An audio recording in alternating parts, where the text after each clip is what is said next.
اعوذ باللہ السمیع العلیم من الشیطان اللعین الرجیم بسم اللہ الرحمن الرحیم الحمد للہ رب العالمین وصلی اللہ علی محمد وآلہ الطاہرین اللہم صل علی محمد وآل محمد وعجل فرجہم. الحمل طبعی ووضعی. اعلم ان كل محمول فهو كلي حقيقي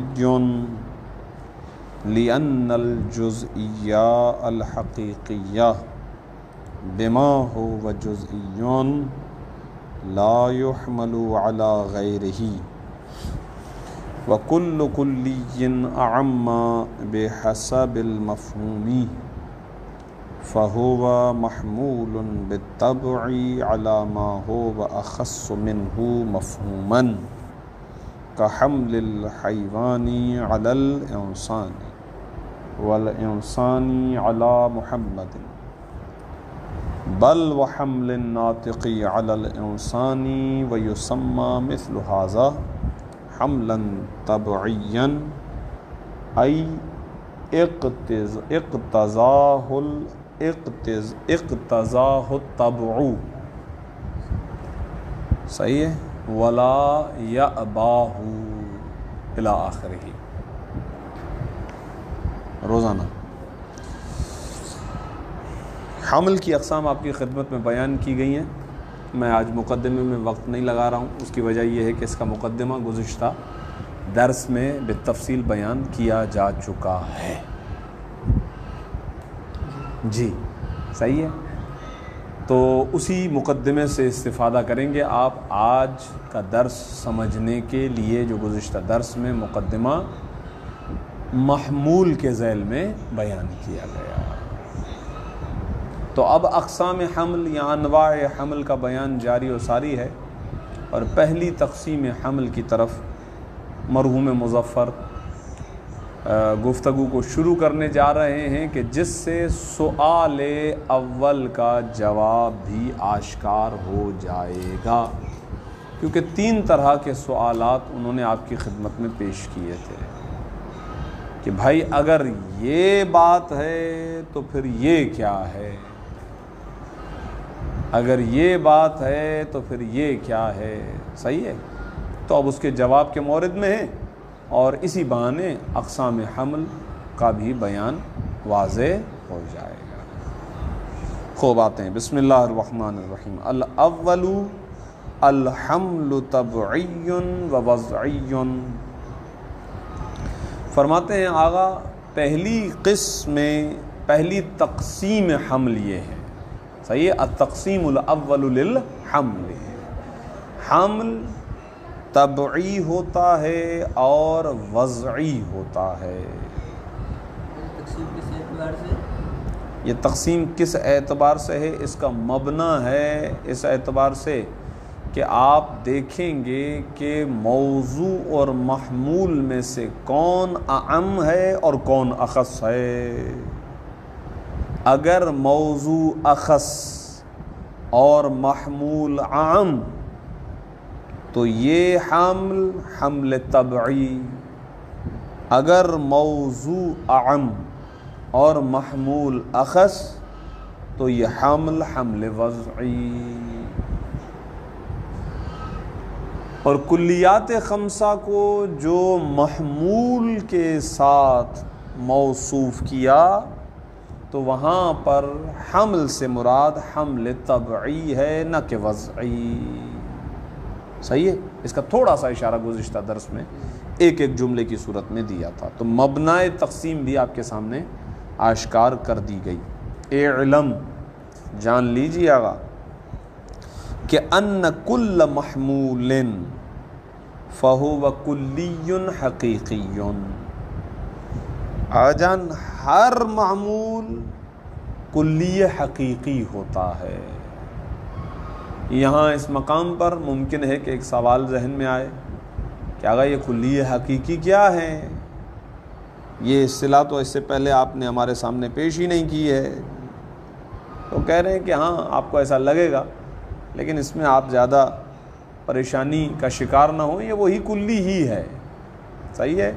ہاں البتہ دوسری کتابوں کے اندر اس اصطلاح پر تھوڑا سا کام کیا گیا ہے، جیسے شرح شمسیہ کے اندر کام کیا گیا ہے، مرحوم جرجانی نے بھی اس کی تعریف کی ہے، مثلا تعریف کی ہے ما اندرج تحتہ شیء آخر، محمول کلی سے مراد یا کلی حقیقی سے مراد وہ شے ہے کہ جس کے تحت کوئی اور شے مندرج ہو۔ یہ تعریف کی ہے مرحوم جرجانی نے، شریف جرجانی نے،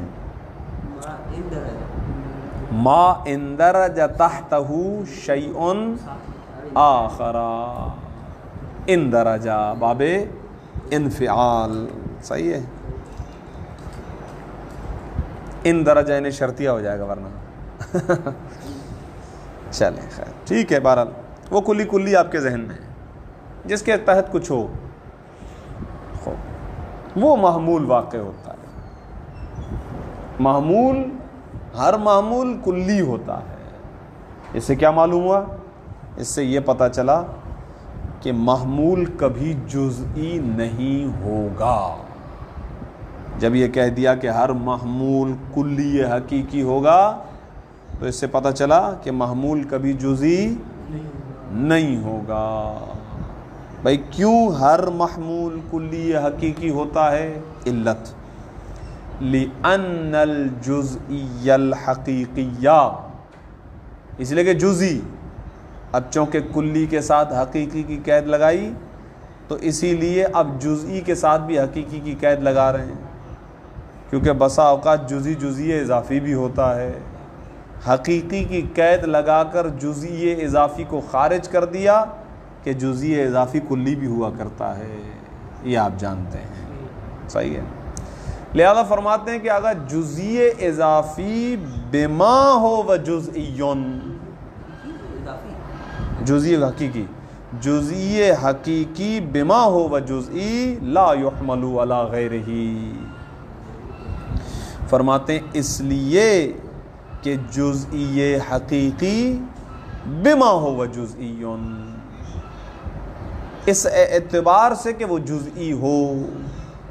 بابا جب آپ نے جزئی حقیقی کہہ دیا تو اس کے بعد پھر یہ قید کیوں لگا رہے ہیں؟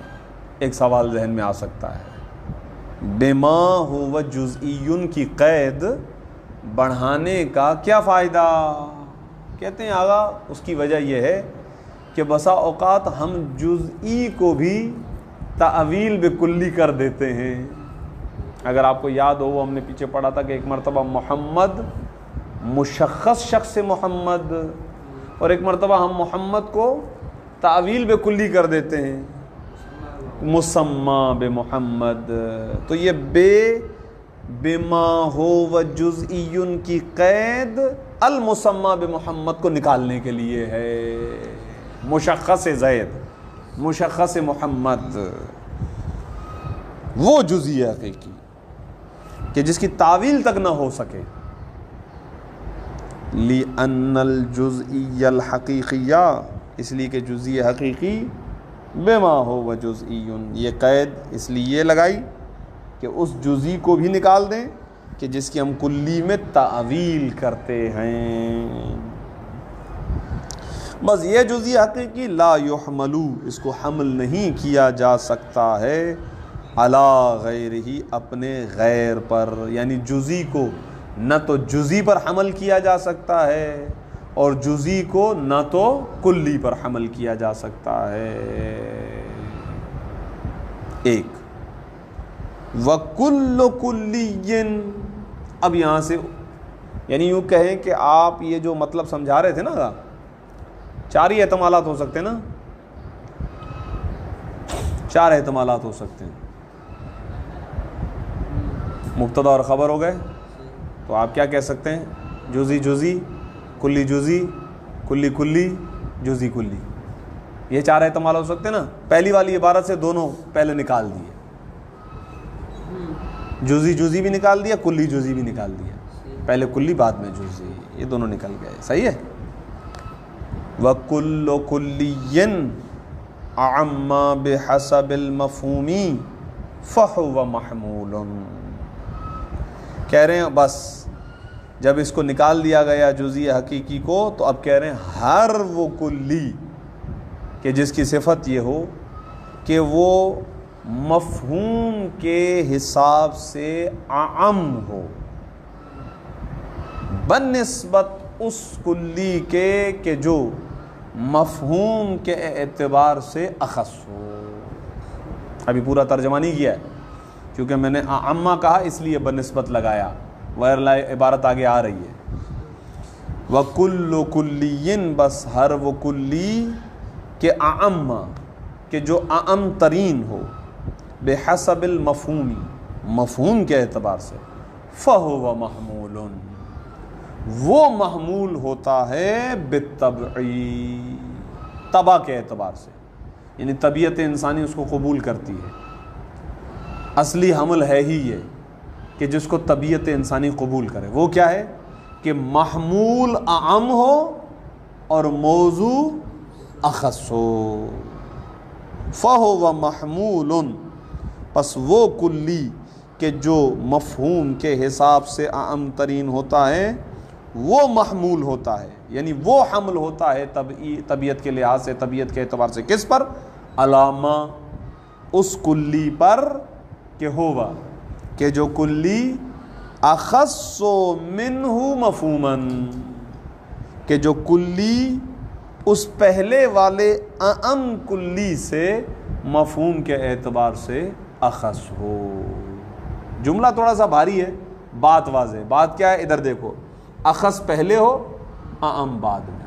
یہ ہو گیا موضوع، یہ ہو گیا محمول. یہ جو حمل ہے یہ حمل بالطبع ہے، یہ حمل بالطبع ہے.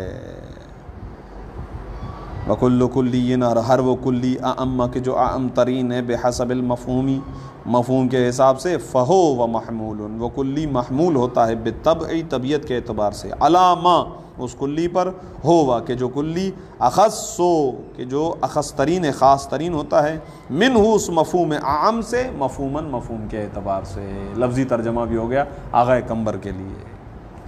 3 مثالیں آپ کی خدمت میں اس پر پیش کر رہے ہیں. پہلے کَحَمْلِ الْحَيْوَانِ عَلَى الْإِنسَانِ.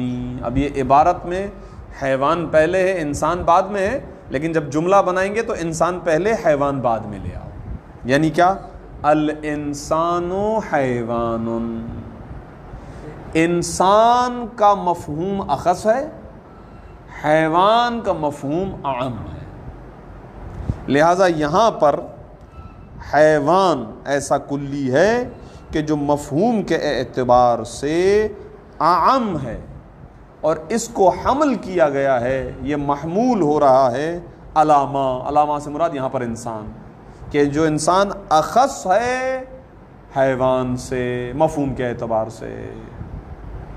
یعنی آسان بات میں حیوان کا دائرہ موسع ہے اور انسان کا دائرہ مضیق ہے، کہ حیوان انسان پر بھی صدق آ جاتا ہے، غیر انسان پر بھی صدق آ جاتا ہے. مفہوم کی قید اسی لیے لگاتے ہیں کیونکہ آگے چل کر عرض کریں گے آپ کی خدمت میں کہ بسا اوقات مصداق بھی ہوتا ہے، مصداق بھی ہوتا ہے. تو یہاں پر ہم مفہوم کے اعتبار سے کہہ رہے ہیں، حمل کا تعلق مفہوم کو ملوز نظر رکھ کے رہے. حیوان کا مفہوم مطلب جس طرح حیوان کی تقسیم ہو جائے گی کہ انسان، فرس، اس اعتبار سے جی اور انسان کی تقسیم ہوگی زید کے مفہوم جی خارج کے اعتبار سے، خارج کے اعتبار سے نہیں، فرد کے اعتبار سے نہیں، اس کے اعتبار لفظ صحیح. یہ یہاں پر یہ دیکھیں جو جملہ آ رہا نا، اگر مرادہم، یہاں سے جو عبارت شروع ہو رہی ہے نا، یہ آپ کے اس سوال کا جواب ہے. ڈیٹیل میں جائیں گے یہ باقاعدہ.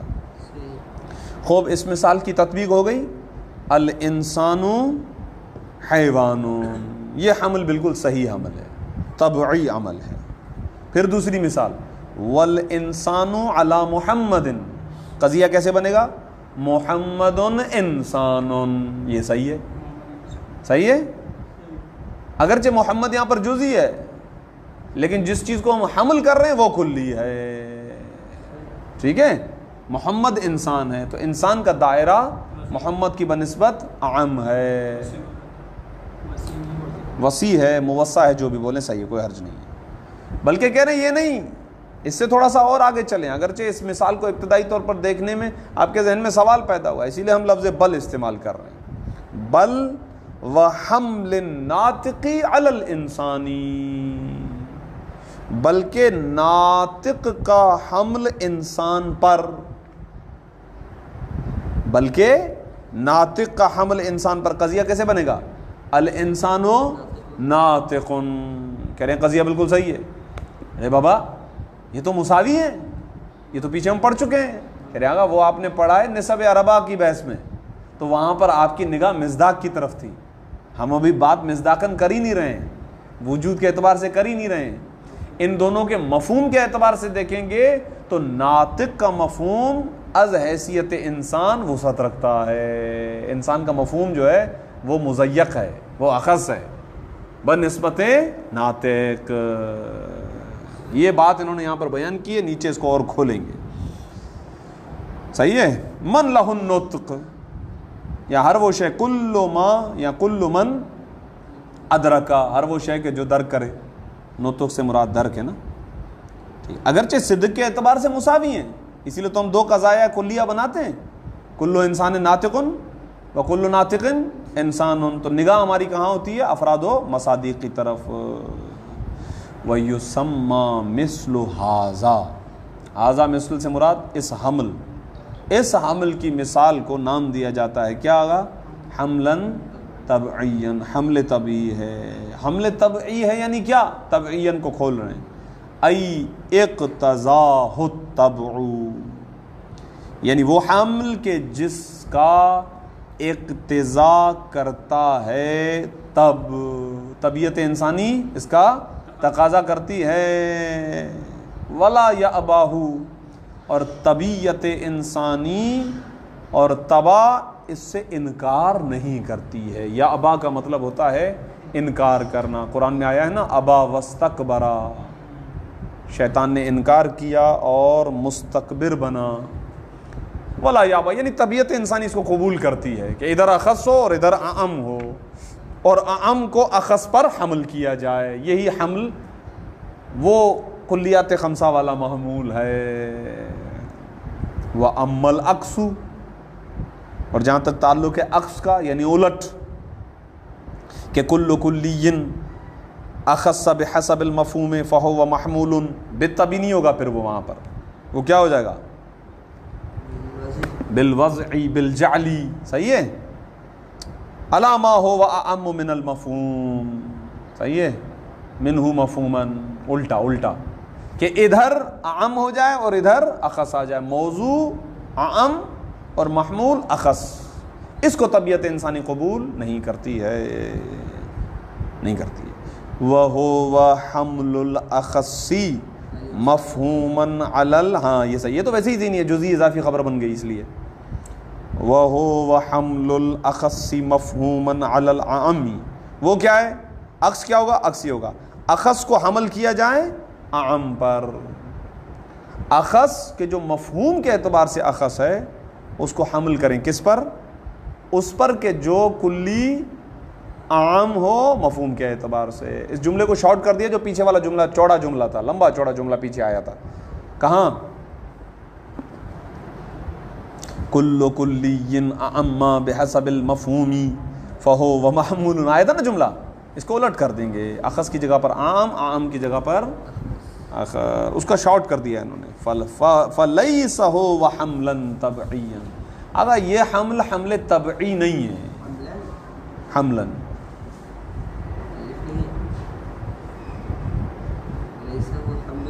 اچھا حملا ہونا چاہیے، نہیں خبر نہیں ہے لیسا کی، ہے نا. فلیس ہو وحملا طبعیا، اگر یہ حمل طبعی نہیں ہے، بل بالوضعی، یہ ہاں پھر صحیح ہے. بل بالوضعی والجعلی، وہ جو حملن ہے نا وہی ہوا ہے. صحیح ہے. ہوا کی ضمیر اسی حملن کی طرف پلٹ رہی ہے. بلکہ یہ جو حمل ہو رہا ہے اخص کا اعم پر، یہ بالوضعی ہے، زبردستی کا ہے، ہاں بیکار کا ہے. جعلی ہے، قرار دادی ہے. کیوں؟ لِأَنَّهُ، اس لیے کہ یہ ایسا حمل ہے کہ يَأْبَاهُ الطَّبْعُ، طبیعت اس سے انکار کرتی ہے، طبیعت اس کو قبول نہیں کرتی ہے. ہماری مثال اس میں کیا تھی؟ الحیوان انسان، الانسان حیوان صحیح ہے، الحیوان انسان استعمال تو ہوتا ہے، لیکن ہم کہتے ہیں یہ حمل طبعی نہیں ہے، حمل جعلی ہے، حمل وضعی ہے، قراردادی ہے. کیوں؟ اس لیے کہ طبیعت انسانی اس کو قبول نہیں کرتی ہے. ولا یقبلہ، اور طبیعت اس کو قبول نہیں کرتی ہے. فلذالک، بس چونکہ اس سے طبیعت انکار کرتی ہے اور طبیعت اس کو قبول نہیں کرتی ہے، اسی وجہ سے یسمى، اس طرح کے حمل کو نام دیا گیا ہے حملاً وضعیاً او جعلیاً. خوب آگا آپ نے بار بار یہ جملے استعمال کیے، بحسب المفہوم، بحسب المفہوم. اس پہ تھوڑی سی وضاحت اگر ہو جائے تو بہت خوبصورت ہو جائے گا. کہہ رہے ہیں جی ہاں جی ہاں بالکل حاضر خدمت. ومرادہم، اور مراد منطقیین، بالاعمی، یہ جو اعمیت کا لفظ استعمال کر رہے ہیں اس سے مراد اعم بحسب المفہومی، یہ جو لفظ استعمال کر رہے ہیں اس سے مراد کیا ہے؟ اس سے مراد اس اعم کے علاوہ ہے کہ جو آپ نسب اربعہ کی بحث میں پڑھ چکے ہیں. یعنی اعمیت اور اخصیت کا معیار یہاں پر مفہوم ہے، مصداق نہیں ہے، یہ کہنا چاہ رہے ہیں. دوبارہ، ومرادہم، اور منطقیین کی مراد کس سے؟ بالاعم بحسب المفہومی، اعم بحسب المفہوم سے منطقیوں کی مراد غیر الاعمی بحسب المصداقی، اس کے علاوہ ہے کہ جو منطقی استعمال کرتے ہیں الاعمی بحسب المصداقی، اعم بحسب المصداق کے علاوہ ہے. الذی، وہ اعم بحسب المصداق کہ تقدم الکلام، کہ کلام متقدم ہو چکا، علیہ اس پر، فی النسب، نسب اربعہ کی بحث میں، کہ وہاں پر جو ہے وہ مصداق کو ملحوظ خاطر رکھ کے نسبتیں قرار دی جاتی ہیں. فإن الأعم قد يراد منه الأعم باعتبار وجوده، پس بالتحقیق اعم بسا اوقات اس اعم سے ارادہ کیا جاتا ہے الاعم باعتبار وجودہ، اس اعم کے وجود کے اعتبار کو. صحیح ہے؟ یعنی اس اعم کو بے اعتبار وجود دیکھا جاتا ہے. کہاں پر؟ فی افراد الاخص وغیر افراد ہی، اخص کے افراد اور اخص کے غیر کے افراد میں موجود ہے یا نہیں ہے، اس اعتبار سے دیکھا جاتا ہے. صحیح ہے؟ عبارت سمجھ میں آئی نہیں آئی؟ دوبارہ ترجمہ کروں؟ اچھا کرتا ہوں. ویسے مثال آ رہی ہے سامنے، مثال جو آ رہی ہے نا اس پہ زیادہ تطبیق ہو جائے گی انشاءاللہ. فإن الأعم، بس بالتحقیق اعم، قد يراد منه، بس اوقات اس سے ارادہ کیا جاتا ہے الاعم بے اعتبار وجود ہی، اس اعم کے وجود کے اعتبار سے. ایسا اس وجود کو دیکھنا کہاں ہے؟ فی افراد الاخصی، اخص کے افراد میں، وغیر افراد الاخصی، اور اخص کے افراد کے غیر میں. مثلا حیوان کا وجود تلاش کرنا ہے انسان کے افراد میں اور غیر انسان کے افراد میں. یہاں پر ہم کیا کر رہے ہیں؟ ہماری نگاہ ہے افراد کی جانب، مصادیق کی طرف. تلاش کرنے سے مراد یہ یہاں پر حقیقت میں مصداق اور مفہوم کا فرق بیان کر رہے ہیں اور کچھ نہیں ہے. کہ کہیں کہیں پر ہم لفظ اعم استعمال کر رہے ہیں، حیوان اعم ہے، لیکن اعم کو دیکھ رہے ہیں، تلاش کر رہے ہیں. تلاش کرنے کا مطلب یہ کہ مصداق کے اعتبار سے ہم تلاش کر رہے ہیں، مصداق کے اعتبار سے. دیکھیں کل حیوانی، جیسے حیوان بالقیاسی الی الانسانی، اس کو نسبت دیں انسان کی طرف، ٹھیک ہے، وَهُوَ الْمَعْدُودُ فِي النِّسَبِ، جب اس حیوان سے ارادہ کیا جائے کہ اس کے افراد کو دیکھا جائے انسان میں اور غیر انسان میں، جب افراد کو دیکھا جائے تو اس کا مطلب یہاں پر عام جو حیوان کو کہا جا رہا ہے وہ بحسب المصداق کہا جا رہا ہے، نہ کہ بحسب مفہوم۔ یہ غلط مطلب یہ ہے کہ یہاں پر یہ مراد نہیں ہے، یہ کہنا چاہ رہے ہیں، غلط غلط کچھ نہیں ہے، مراد یہاں پر یہ نہیں ہے، جو ہم یہاں پر کہہ رہے ہیں نا حمل کے باب میں، لیں تو کیا ہو جائے گا؟ حمل صحیح ہوگا یا نہیں ہوگا یہ الگ کی بحث ہے، ابھی ہماری بحث یہ ہے کہ ہم جو ہم یہاں پر طبی کہہ رہے ہیں اس سے ہماری مراد مفہوم ہے، ہماری نگاہ مفہوم کی جانب ہے، مصداق کی طرف نہیں۔ ہو جائے تو ہو جائے، کوئی مسئلہ نہیں ہے، قضائیہ کی قسمیں آ جائیں گی، لیکن ابھی ہماری مراد جو ہے، کیونکہ بسا اوقات مصداق میں آگے چل کر کہیں جھگڑا بھی آ جائے، فی الحال ہم یہ نہیں کہہ رہے ہیں، ہماری نگاہ مفہوم کی طرف ہے، مصداق کی طرف نہیں ہے اس حمل میں۔ خوب، وقد یراد منہ العام باعتبار المفہوم فقط، مصداق کی طرف ہماری نگاہ نہیں ہے علیہ السلام، اور بسا اوقات ارادہ کیا جاتا ہے منہ، اس عام سے، کس چیز کا ارادہ کیا جاتا ہے؟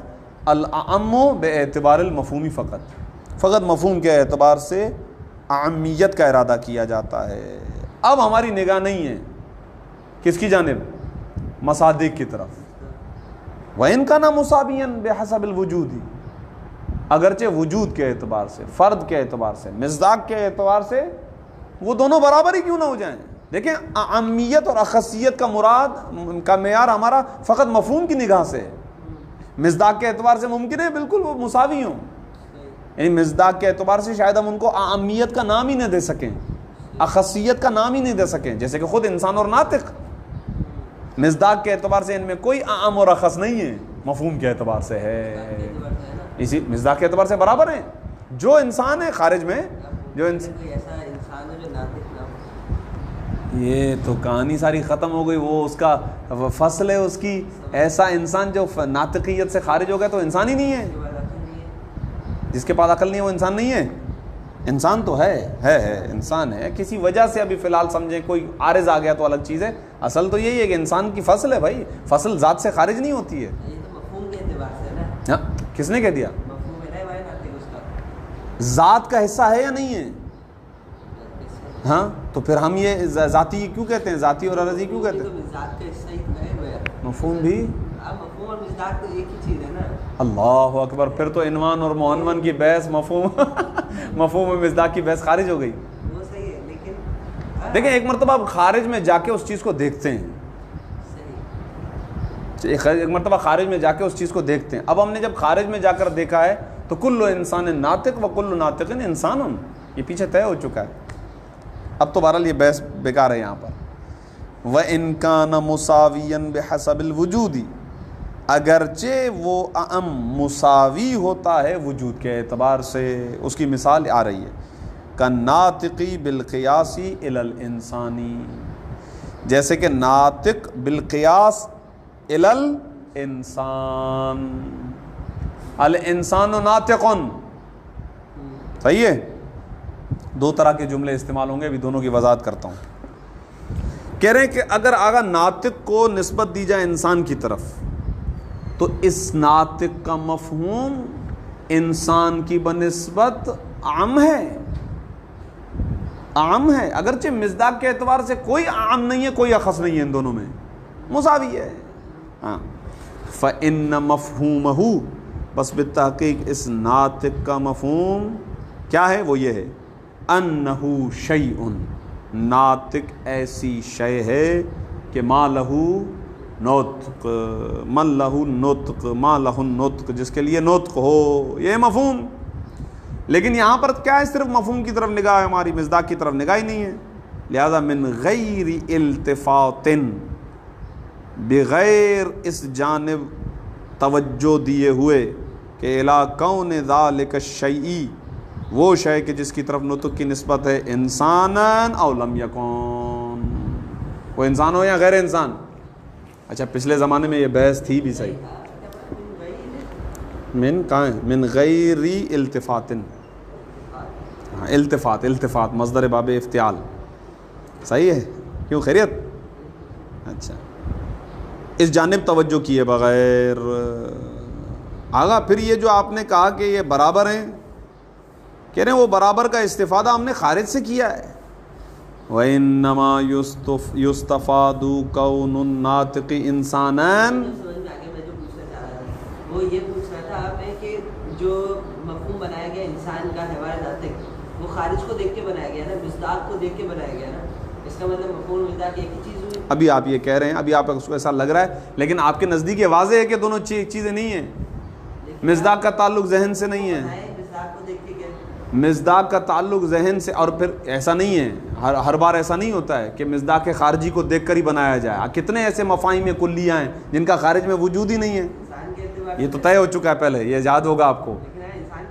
مفہوم کلی کو خارج سے ہر بار، اگر آپ کو یاد ہو کہ جب ہم مفہوم کلی کی بحث میں وارد ہوئے تھے تو بالکل آغاز اس طریقے سے ہوا کہ انہوں نے بھی بحث کا آغاز اسی لیے اجزاء خارجیہ کو دیکھ کر. لیکن میں نے کہا کیا یہ اشتباہ ہے، یہ سمجھانے کے لیے صحیح ہے کہ اجزاء خارجیہ کو دیکھ کر ایک مفہوم کلی کا انتزاع کیا جاتا ہے، لیکن یہ ضروری نہیں ہے.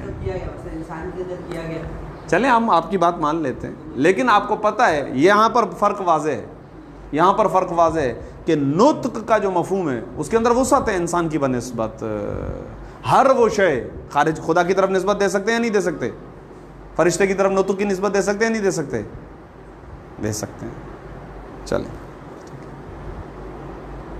اچھا بابا، پھر آپ نے یہ کہاں سے نکالا کہ وجود کے اعتبار سے برابر ہیں؟ کہہ رہے ہیں آگا اس کا خارج سے استفادہ کیا ہم نے.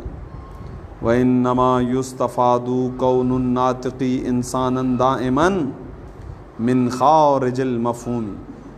اور ناطق کے انسان ہونے کا، دائمی طور پر انسان ہونے کا استفادہ کیا گیا ہے. کہاں سے؟ من خارج المفہوم، مفہوم سے خارج، یعنی مفہوم کے علاوہ سے کیا گیا ہے. عبارت واضح ہوئی؟ دائم کا تعلق کون الناطقی انسانن سے، من خارج کا تعلق انما سے ہے. حصر من خارج المفہوم کے اندر ہے. ناطق کا دائمی طور پر انسان ہونے کا استفادہ وہ فقط اور فقط کہاں سے کیا گیا ہے؟ ہاں یہ عبارت سمجھ میں آ رہی ہے نا، مفہوم خارجی سے. فالناطق بحسب المفہوم اعم من الانسانی. پس نہیں، خارج المفہومی یعنی مصداق، مفہوم کے علاوہ سے استفادہ کیا گیا، مفہوم سے استفادہ نہیں کیا گیا ہے. غور فرمائیے گا. فالناطق یعنی ناطق انسان ہی ہے، انسان کے علاوہ اور کچھ نہیں ہے. یہ کہاں سے پتہ چلا؟ خارج سے، مفہوم سے نہیں. خارج اور مصداق ایک ہی چیز ہے، مکس تو نہیں ہو گیا؟ لیکن آپ مفہوم اور مصداق ایک چیز کہہ رہے ہیں نا آگا. ہاں یہ صحیح ہے. فالناطق بحسب المفہوم اعم من الانسانی. مکس ہو گیا، پتہ نہیں کیا کھچڑی بن گئی. ایسے نہیں، میرے بھی ذہن میں کھچڑی بنا دیں آپ. فالناطق بحسب المفہوم اعم من الانسانی. پس ناطق مفہوم کے اعتبار سے اعم ترین ہے انسان سے. اور نہ فقط ناطق، وَكَذَلِكَ الزَّاحِقُ، زاحق بھی. زاحق خاصہ انسانی ہے یا نہیں ہے؟ انسان کے علاوہ کہیں اور نہیں ہے. اور خاصہ شاملہ ہے غیر شاملہ ہے؟ شاملہ ہے آغا، غیر شاملہ نہیں ہے، شاملہ ہے.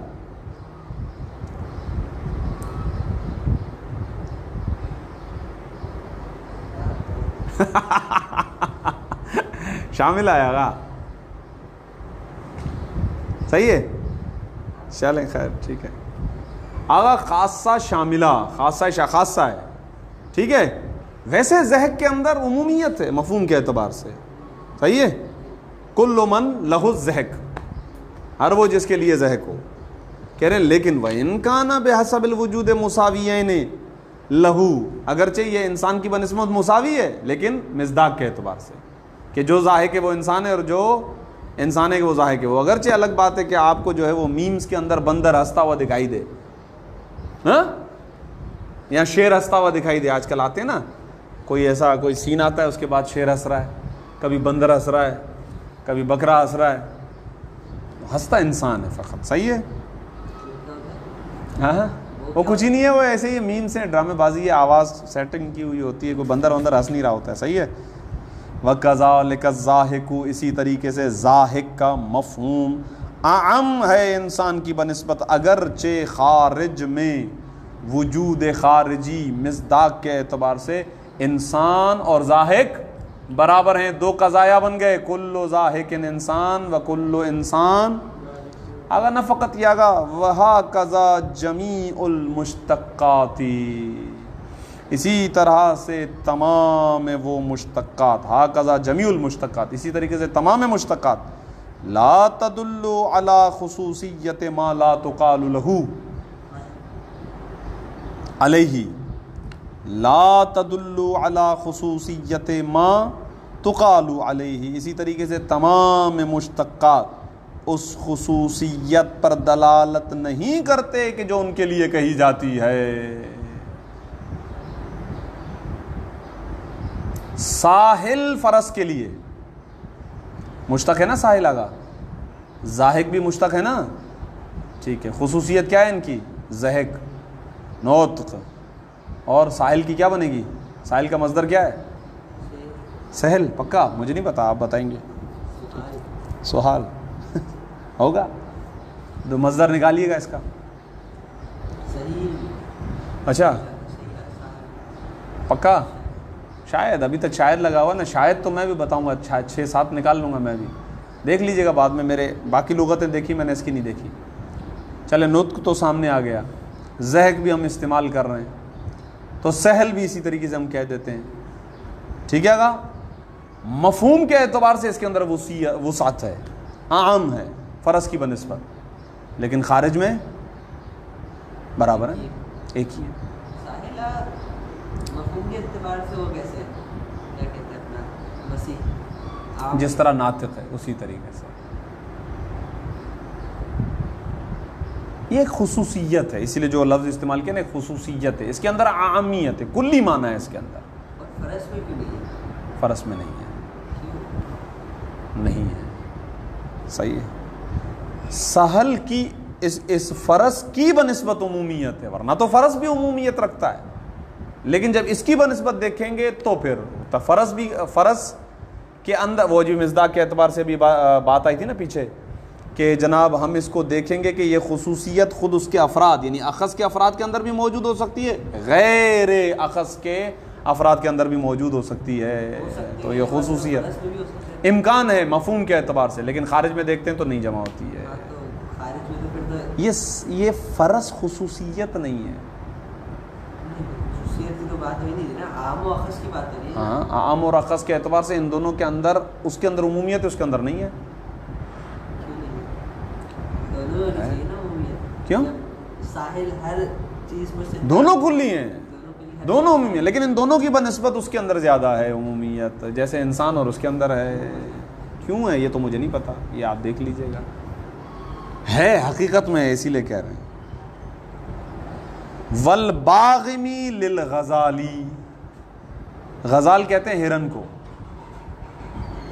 باغم آواز, ہلکی آواز, لیکن یہ خاص ہے اس کے ساتھ, غزالی کے ساتھ, یہ اس کا خاصہ ہے اور فصل ہے اس کی ایک لحاظ سے. یعنی جب ہرن اپنے بچے کو ایک خاص دھیمی آواز میں بلاتی ہے نا, اس وقت ہرن کو کہتے ہیں باغم. کیا کہتے ہیں؟ باغم. صحیح ہے. اب آواز کی بنسبت دیکھا جائے تو مفہوم جی, میں وہی تو کہہ رہا ہوں, میں کہہ رہا ہوں جناب بھائی, ناطق جیسے انسان کے لیے فصل ہے, ساری مثالیں اسی اعتبار سے ہیں. کیا ہو گیا یار, مکس ہو گیا. پاتا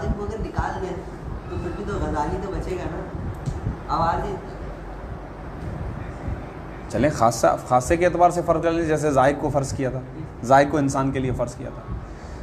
باغم یعنی ہرنی کا ہلکی آواز میں جب اپنے بچے کو بلانا. صحیح ہے.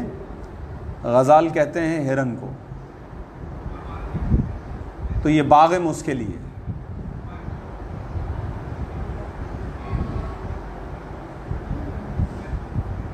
باغم بنسبت غزال.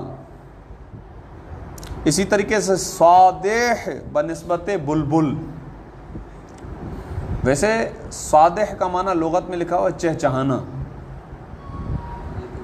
یہ عمومی ہو جائے گا, اس لیے تو بلبل کی بنسبت عمومی ہے, لیکن یہ لفظ استعمال ہوتا ہے بلبل کے لیے. ہاں اردو میں تو استعمال ہوتا ہے, عربی میں بتا رہا ہوں, اردو میں تو چہچہانا سب کے لیے استعمال ہو رہا ہے, ہر پرندے کے لیے استعمال ہوتا ہے, لیکن یہ بلبل کے لیے لفظ استعمال ہوتا ہے صادح. بلکہ وہ اچھی موسیقار عورت کو بھی صادحہ کہتے ہیں. صحیح ہے, جو ترانہ گاتی ہے.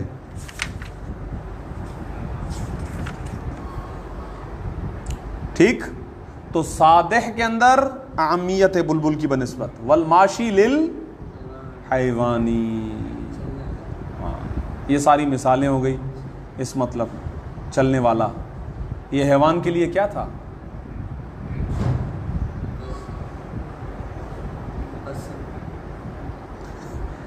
جن سے فصل ہے اس کی, یہ فصل ہے.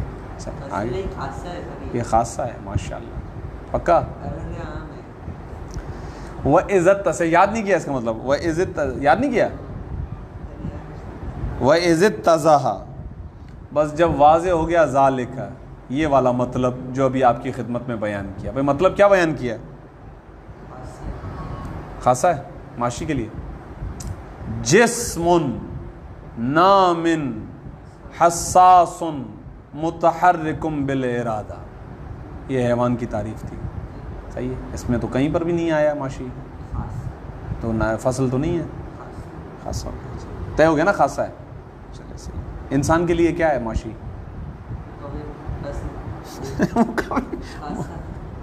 خاصہ تو نہیں ہے, عرض عام ہو گیا. جو حیوان کے لیے خاصہ ہو جائے گا تو نیچے والے کے لیے عرضی عام ہو جائے گا. وَإِذِ اتَّضَحَ ذَلِكَ, جب یہ مطلب آپ کے لیے واضح ہو گیا تو يَظْهَرُ الْجَوَابُ, تو جواب واضح ہو جائے گا. عن السؤال الاولی, سؤال اول کیا تھا؟